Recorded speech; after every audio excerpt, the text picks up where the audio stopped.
আসসালামু আলাইকুম। আজকে ছোট্ট একটি কথা কম দর্শক, যদি ভালো লাগে লাইক দিবেন, শেয়ার করবেন।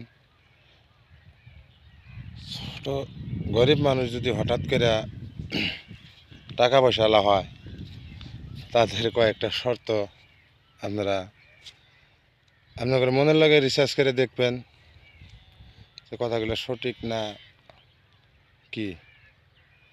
প্রথম, যদি টাকা আলা মানুষ, গরিব মানুষ যদি টাকা আলা হয়, দেখবেন তাদের ভাষা পরিবর্তন হয়েছে। 2 নম্বর, চলাফেরার যেগুলা আখলাস চরিত্র, ভাববেন যে না জানি কত টাকা আলা বা পূর্বের থেকে বোধহয় তারা ধনী মানুষ ছিল।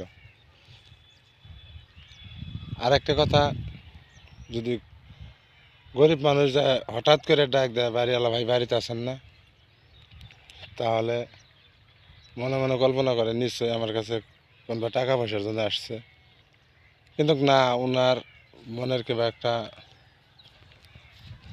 কল্পনা নিয়ে বা হয়তো এমনি ঘুরবের গেছে, তথাপি কিন্তু সেই মানুষটার মনের একটা বিশ্বাস যে নিশ্চয়ই আমার কাছে কিংবা টাকা পয়সা চাবার জন্য আসছে।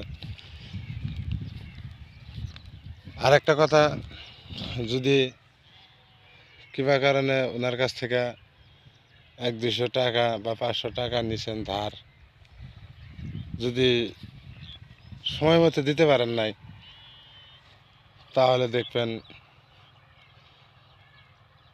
কথা যেগুলো কব আপনার অন্তরে ধৈর্য আসবো না। কিন্তু উনিও একদিন কিন্তু গরিব ছিল, হঠাৎ করে টাকা আলা হয়েছে। অহংকারী, অনেক ধরনের অহংকারী করে।